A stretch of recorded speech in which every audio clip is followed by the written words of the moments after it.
Welcome to the Featured Anime Podcast. I'm your host, Jack. And I'm Rick.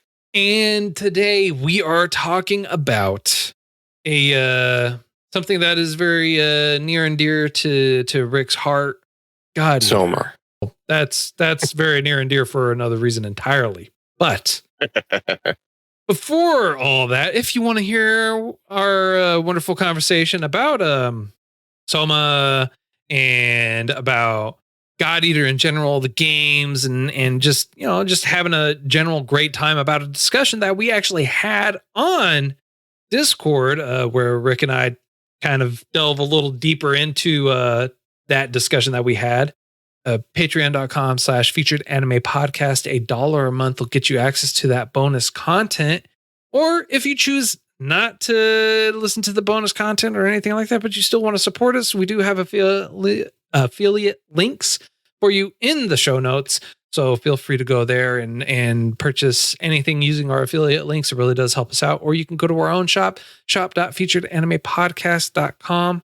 And now onto the meat and potatoes.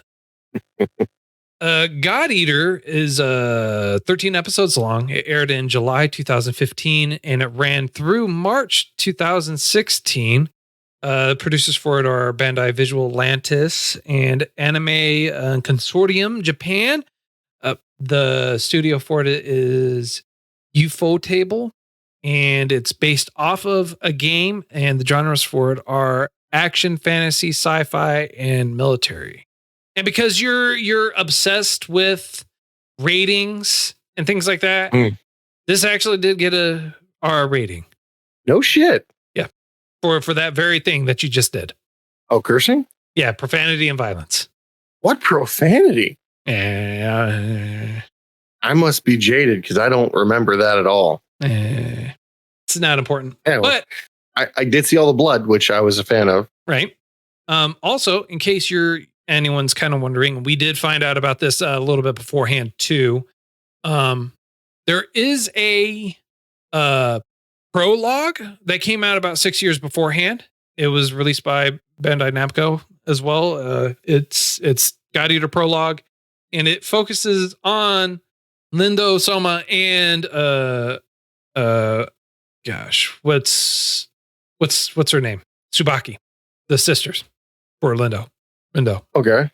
God Eater, and I'll tell you this right now. If you've played the game, the first game, God Eater, the game, you do not actually need to watch the anime because you already know the story. I read the synopsis, I read through the whole portion of it, and honestly, it is almost a shot for shot portion. So if you played the first game, you know the story of the anime. It's whether or not you choose to look at the anime and if you want to follow that. But it does take place in the year 2071 in the post-apocalyptic future. There's these things called origamis, or if you choose to be like me, called origamis. And they're these creatures that are basically born out of the earth from this oracle cell, I believe is what they said. Right, Rick? Kind of. Yeah. So the way that they made mention was that you might be able to help me with this because I couldn't figure out for the life of me. Did they get this organism from a deep drill from an asteroid that hit that they went to investigate? Yes. Damn it. Like they were doing, I think they were doing core samples or something like that. I don't know if it was a core sample of Earth or a core sample of an asteroid. I believe they were, right? Because they don't go into details really as to where they dug it up. You just know that they got it from a core sample, that they were able to revive it. And through their testings, this particular organism was able to evolve and adapt. Now, I believe that it was a latent organism that was deep core drilled out of the earth, that from their tests, and you see from their tests that from them doing these tests to try and figure out exactly what is going on with it, caused it to evolve. And it's a particular type of organism that it was forced to evolve. And another reason why that I say that I believe it was deep core drilled out of the earth is because the origami, and you find this out too. So it's not anything in particularly different, is that these creatures are literally born out of the earth. So when you kill one or anything like that, the energy that is around them forms back into the earth, and then they are born out of the earth. Yes. Now, the easiest way I can explain that to a layperson would be a reference to X-Men, Darwin, the one that can adapt and overcome, and his power is essentially self-preservation to the umpteenth degree. Right. And this is exactly what they do. You can kill thousands of them they do kill thousands. Well, yeah. So it does is reconstitute. Right. And it's not that it's self-preservation to the umpteenth degree, and they kind of touch on this too in the show. But before we really kind of delve into it, the focus of the story is you have our main character, Lenka, who is on his journey to the Far East Branch, this area where the God Eaters are, and he wants to become a God Eater. And what the God Eaters are they're humans that are infused with these oracle cells that then also use a origami man-made version weapon of those beasts to then fight and kill those beasts. So basically fighting fire with fire. And so this whole anime is his story, right? He's going there. He's moving through everything. He's going through the training. He's trying to destroy the origami because everything from him. Oh, absolutely. And understandably so.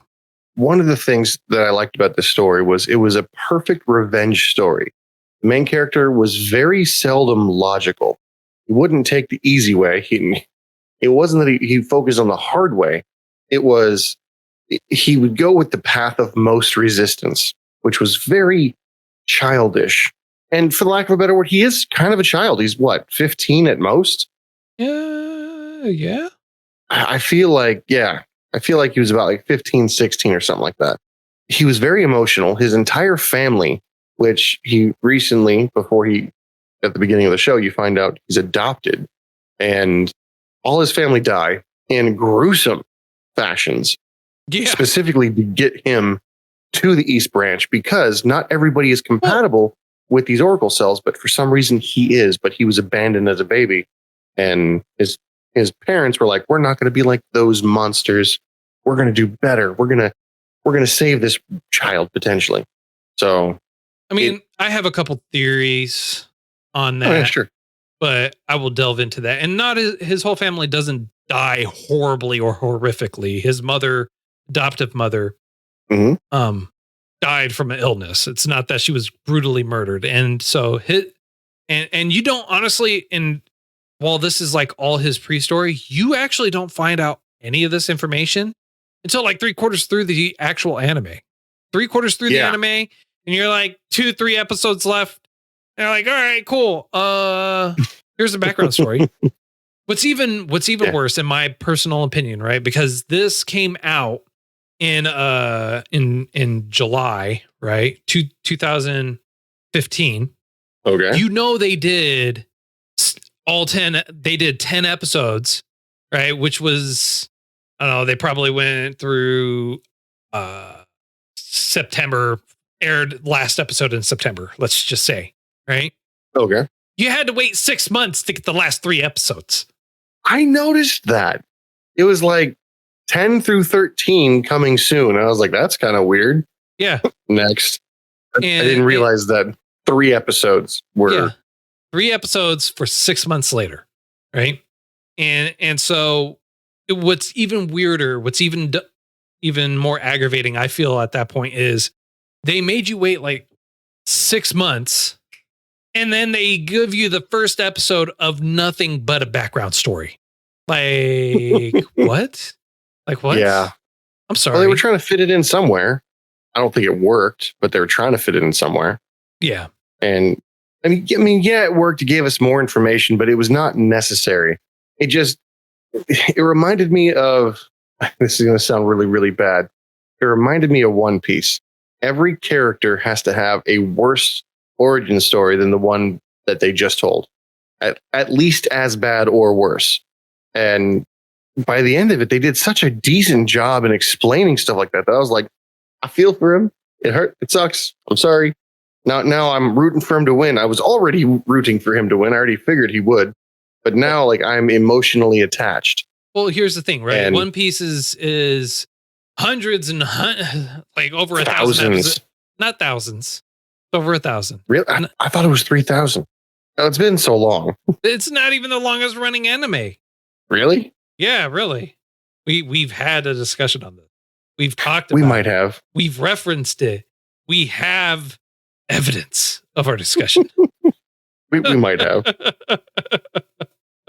You may have a point. I just, respectfully.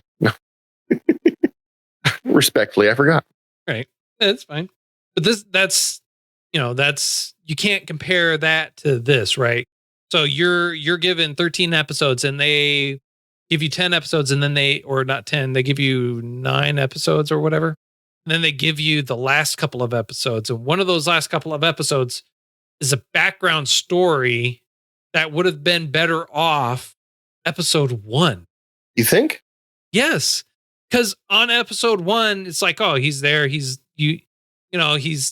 by himself. He doesn't have a family. He lives outside of there. So your mind is running wild with like, why doesn't he have his family? Why was he out there by himself?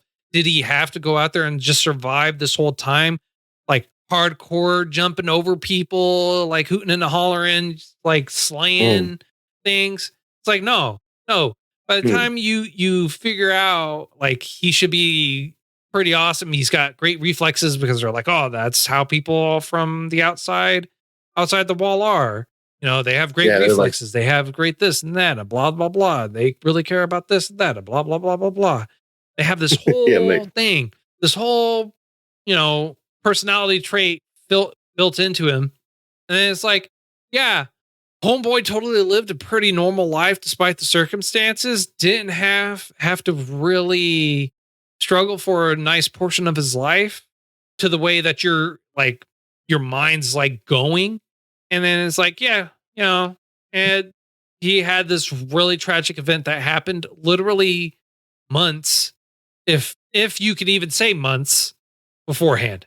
And it's actually even mentioned like, wow, it's worth looking outside for new test subjects and whatnot. Yeah.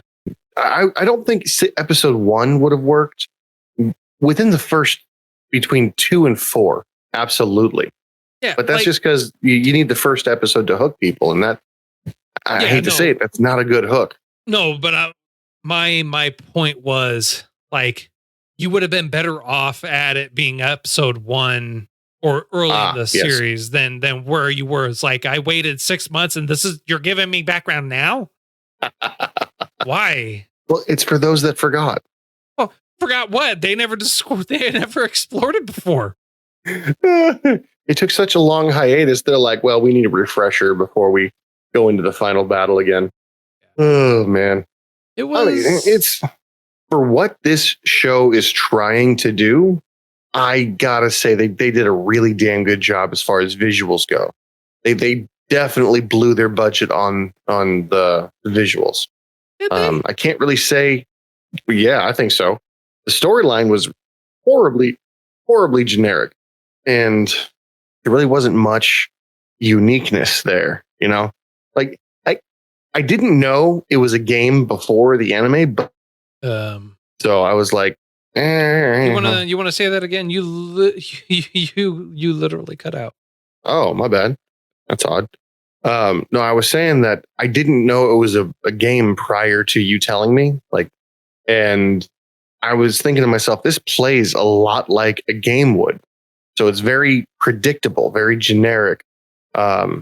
One of the things I thought was quite interesting, and I was laughing my ass off, is he gets so many conflicting stories from the leadership. And you're like, who do you trust? Who knows better? The people who developed all of this stuff or the people working with it?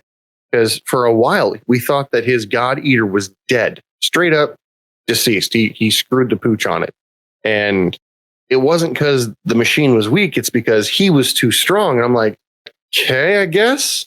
I mean, that makes absolutely no sense to me. He just got stabbed through the spine. I want to point that out. And somehow, when he had this close to 6-foot blade ripped out from pierced him, skewered him, held him down, broke his sword, and then he gets up and helps somebody else walk away within like minutes. And I'm like, adrenaline works wonders, but you can't pierce the heart. Well, they didn't pierce the heart. They pierced other internal organs. That blade was massive. But they also referenced his amazing regenerative ability. And I feel like it has a lot to do with the Oracle cells, right? Because they were using the Oracle cells for a lot of other testing, and they're using that whole thing as a basis for a lot of other products, not just a sword, and not just and they're just not spawning into existence. They're using them for a variety of other. They're using them for a variety of bullets, so the lay people can help. Now, I thought it was quite curious, specifically that not only did you see evolutions, you saw mutations. Yeah, live. Like, I want to say like episode 3 or 4 when they're trying to get the other new, whatever it was, to come from the Russian side to the East Branch, the new type, the chick, and she's literally kicking ass and taking names. And I really liked the fact that watching her, he learned how to use his own machine, and it was absolutely badass. And I was like, she has no fear. She trusts her tether to the plane more than I trust my car to start in the morning. And I just got a new battery. I understand it's an anime. I do. I get that. I understand that. But like the stabbing where Lenka was stabbed through the spine. Like homeboy shouldn't be like the recovery. Like it's like, okay, he's Wolverine. He's Wolverine. He's got mega recovery, right? He has he's got like an IV drip of soma running through his veins. Okay. I love the fact that a character was actually named Soma here. Oh yeah. What it doesn't account for is physics. All right. You cannot be standing, jumping, running, flipping, everything on a plane and like just have it look like you have a light breeze going by you. Like it does not work like that. Like you would not be able to do that. Period.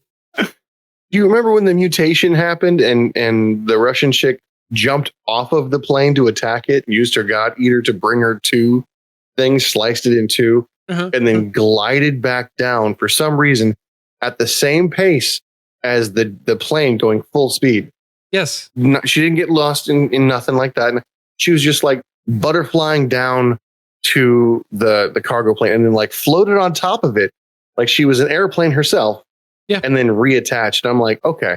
The only thing I can think of there is magnetized boots. Nope. Or something like that. Nope. They never, it's never like that. I know.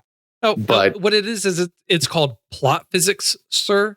That's what this says. This has plot physics. Okay. Straight up, pure and simple. It's just plot physics.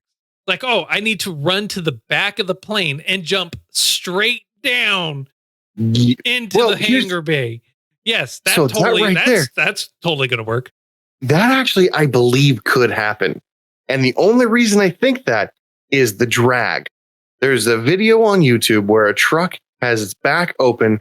It's driving down the road. A box falls out, bounces and flips and right back in there because the air is pushing it to feed itself back into the opening, which is why I was like, that could, it probably wouldn't. I want to point that out. But the dead space would suck you into that vacuum. The dead space, if you were to be like, think about it like this, right? Even going with that train of thought, right? Where you have the vacuum where it's like, oh, it's sucking them back into the plane. You're not still not jumping straight down and walking away. You are being 100%. flung into the plane, even with that mentality on it, right? Because I mean, like physics, again, it's not the wind under the wings that's causing the plane to actually keep up. It's wind going over the wings. That's It's the vacuum on top. Yes. No. The plane was, even given the size, no matter what, you can't just in general, run around on there. And True. And so this anime in general has a in general plot physics behind it. I mean, even the prologue that we watched kind of holds true to that. You mean jumping a few hundred stories out of a helicopter and landing with no injury whatsoever? Landing with stuck legs. I'm talking knees locked, heels down, toes up. Your hips are absorbing all of that. Just boom. And only making a divot of like, a few inches. Yeah. And you just, okay, let's do it. Meanwhile, in reality, you could make that landing. The upper half of your body is going to hit the ground. Your hips might not, but like that's because you just split in two. Yeah. Most definitely. Most assuredly. They didn't even do superhero landings, which I would have laughed at. I want to point that out, but I would have loved way more than the way that they were landing. They landed like I was jumping off of a roof when I was a younger kid. I'd go from the roof down to the grass where it was softer, and I would stick the landing until I saw someone do that and their knee bent the wrong way. And I went, maybe not. So every time I see that now, that's the only thing that comes to mind. Just how bad that could be, Yeah. That just kind of makes me shiver thinking about it, Yeah. The series as a whole, so like aside from the plot physics that's in it and the personality issues that Linka has, where I mean, honestly, I don't know. Like, I get it. I know why, but it feels like they don't train. I mean, like it's based off of a game, right? Obviously. Of course, yes. That does not mean that homeboy goes through like 2 training sessions. All right, you're totally ready to go out in the world and kick some butt. Like, yeah, no, I totally mastered my weapon and everything having to do with it. I could totally go out there and just, kick ass, take names and not worry about nothing. It's totally normal. Never mind the fact that he skipped like half his training sessions. And then he's like, after he's already been assigned to a squad, he's like, I'm going to go train. It's a bit late there, buddy. Did you just I don't know enough. You don't say. Weird how that goes. I don't know enough. No shit. When you had ample time to train, you didn't. You made your choice. You knew what you were doing. You sly dog, you. Oh man, it was beyond funny, and I loved every second of it. I didn't love every second of it. No, why not? Character just didn't really speak to me. I mean, like I had a lot of problems and issues with the main character for starters. His personality, his attitude, how he's approaching things. He's like trying to be hard one second, and then the next second he's completely submissive to what someone wants.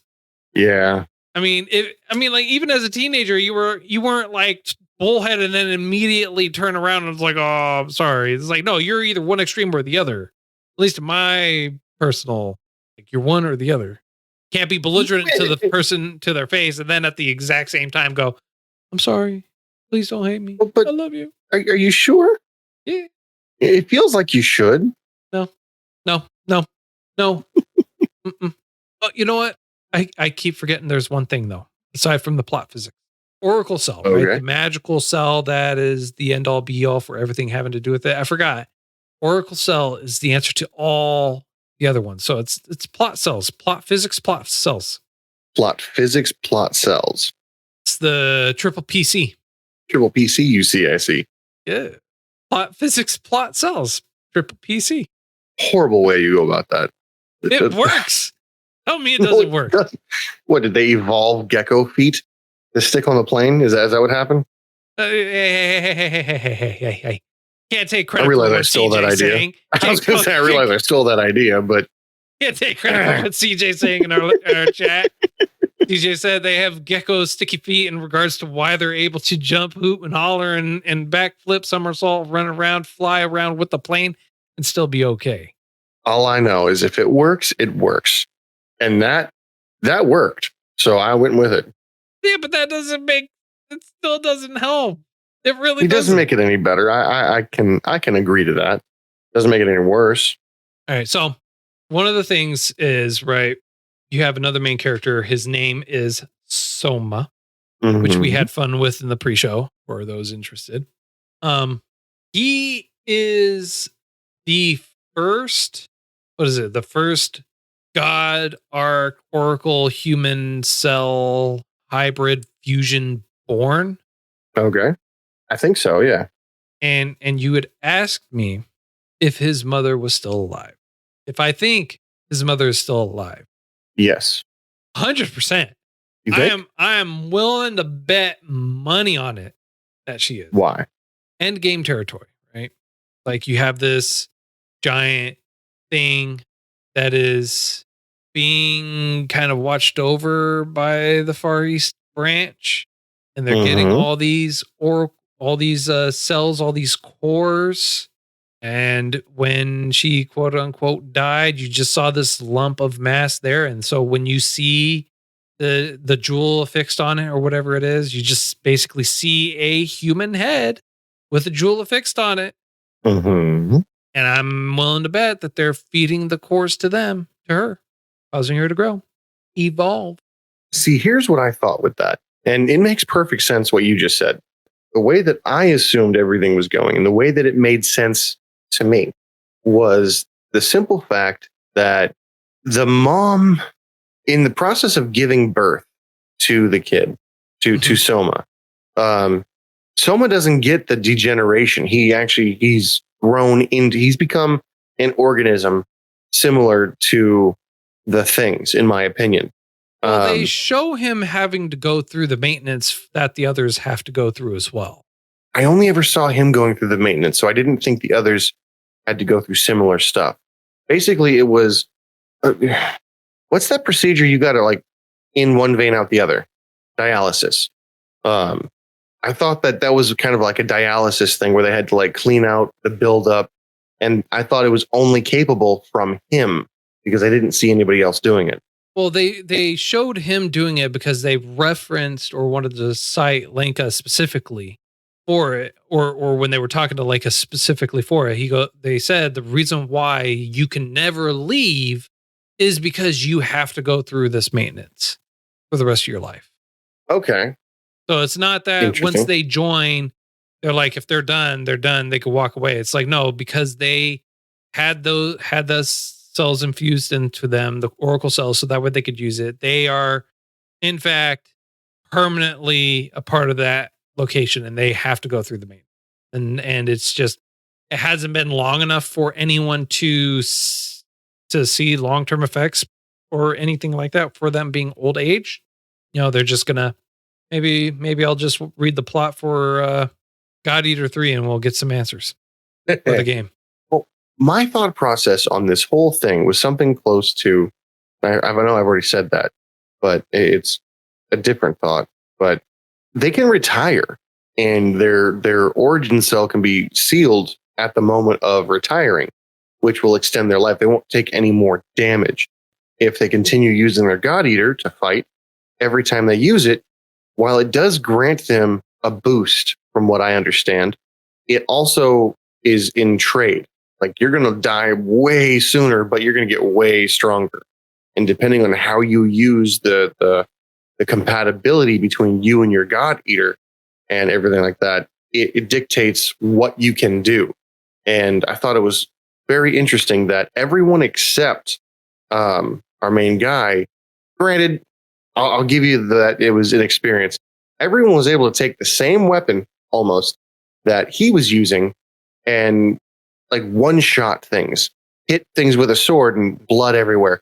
Whereas he's bashing as hard as he can and he's not getting any reaction until far later.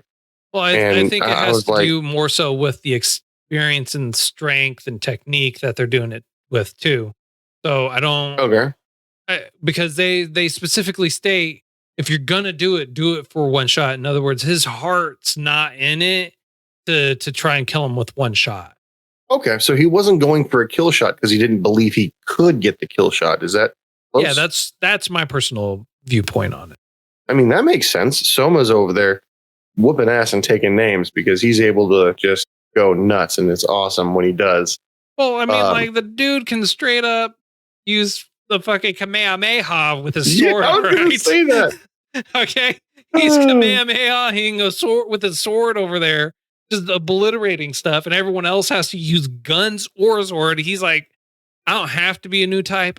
I am the awesome. I am the ultimate type. Exactly. One swing of your sword. Jeez.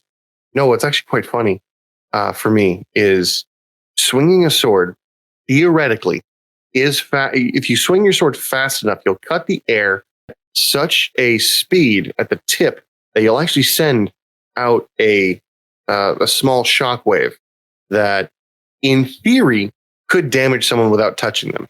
Similar to what the pistol shrimp, I think that's what they call them, do, where they jab and it makes a small explosion. You're talking about the praying mantis the shrimp? peacock mantis shrimp. Yeah. Okay. A similar thing can be done theoretically with the sword. It has to be a long enough sword, but in theory, it can be done. Right. And they took that, and I was like, that's going to be cool. You can't tie that in, man. You can't tie that in. It's not even I thought close. it was pretty interesting. The dude's just like holding it, and you see the energy build up on the sword, and he's just Kamehamehaing it. He's like, no, that's true. It's 100% what he does. And it is glorious when he does it, because you realize the destructive capability is insane. Insane. And it left me wondering, why doesn't he do a horizontal slash? Because you can't horizontal slash a Kamehameha. You can only do the vertical. That's it. You can't do anything else. I would say instead of Kamehameha, I would say it's closer to the Getsuga Tensho. Yeah, but I'm gonna say something that more people are gonna be more familiar with. I mean, like, I understand that it's just so many different abilities that are showcased that I wish they went into detail with. Because what abilities? I mean, like they showcased one ability that was unique.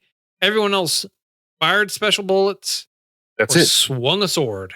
So when you had, the way I understood it, and feel free to correct me, because if I'm wrong, I'm okay with it, because it's confusing. But I was under the impression that you could use regular ammo to fire shots, no problem. Those are regular bullets. However, you could also use your own whatever it was that you could turn a bullet into a special bullet. Am I wrong? Well, what they Different do ammo, is or? they have specific ammunition that they can utilize for it. So they have to carry it, which is why that makes it. They only have like a limited number of shots that they can use. They can't just like, oh, I want to be able to convert this at any point in time. They have to develop it and then carry it with them in case they need it. That makes it far less, if I'm being honest. Because my thought process was, what I thought happened was they're like, okay, cool. We have to manipulate the power that we have to feed into our gun to alter it so that the bullet will do this. The bullets were generic, but my power altered the bullet to do what I wanted it to do, which is why you had that amazing Firefly cannon thing that shot up and then just zoned, like, crowd control everything, area of attack, just explosion in the air, which was awesome. And then you had the one that was developed that sucked up electricity into like a different dimension. Yeah, or just absorbed it and dispersed it or whatever until it reached the limit. I thought that was it.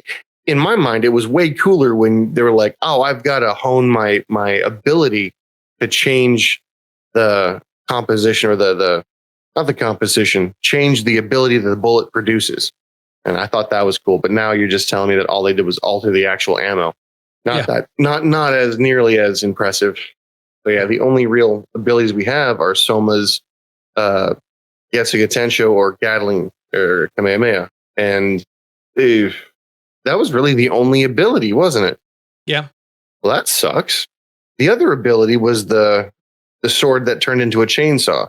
Yeah, but that was mechanics on the sword. Like Mm. it's not like a regular singular blade. The swords all had a alternate purpose, which was they were the only ones that could get the core. Yeah, they were the only ones that actually ate gods.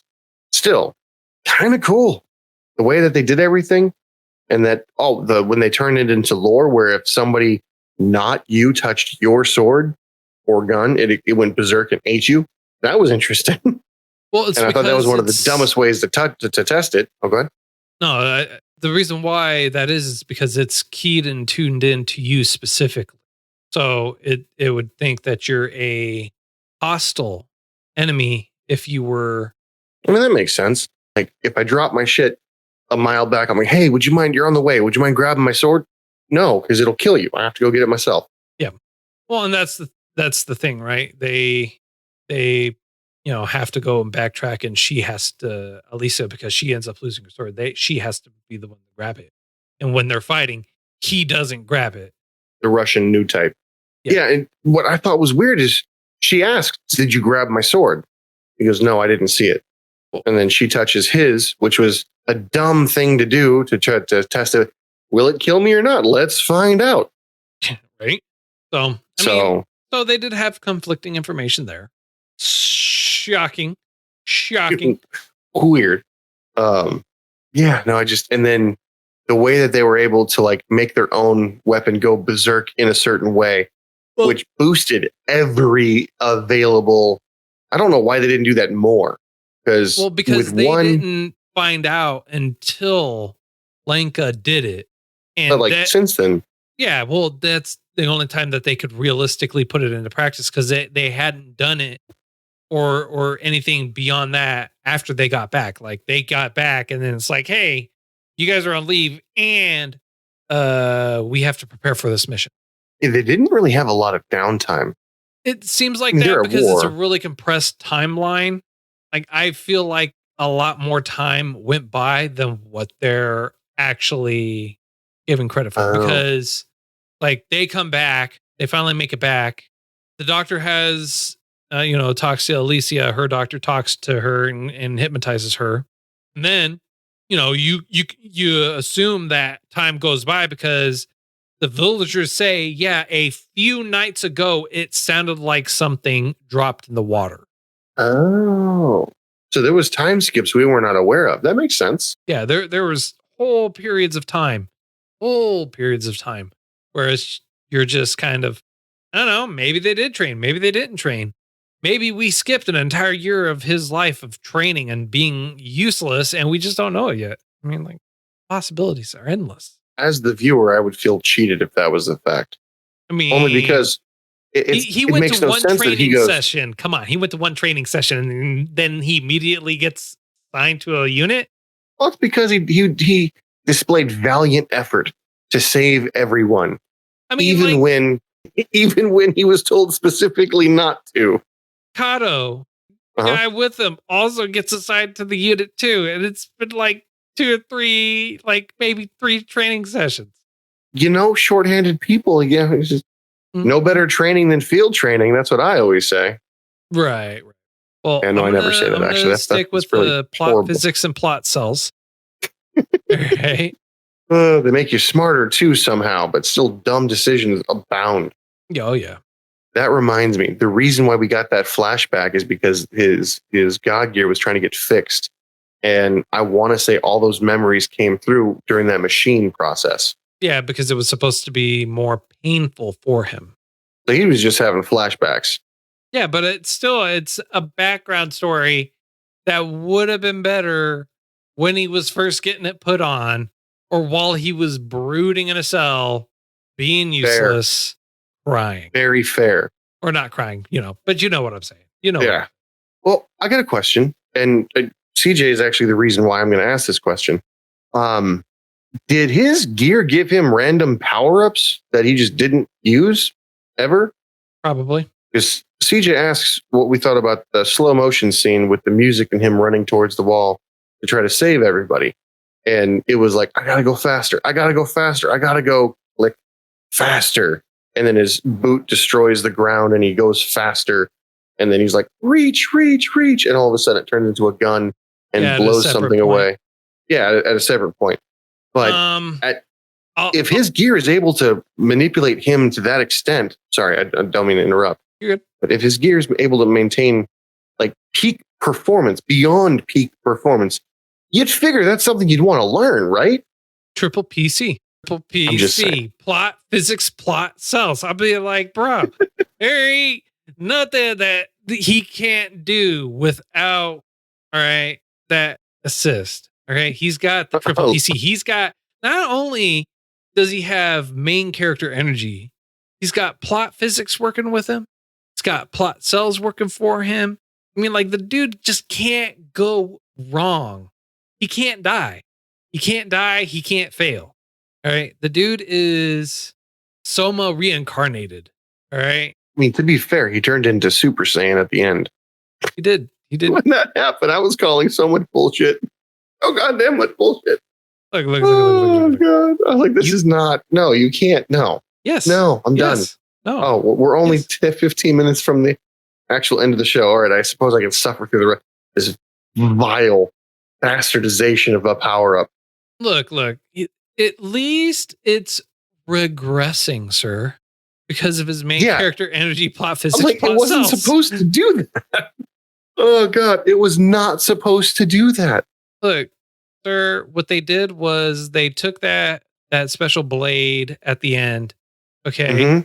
and they started scraping it off of him like burnt toast. Right? He was just burnt toast at that point. And they were just scraping it off. Vader style. They were just like, we can clean this off. Where's the butter knife over there? Yeah, that's fine. We'll use that. So the guy I worked with, I had him watching it with me. He came up with a really good question that I'm very curious to know how you would weigh in on this. Okay.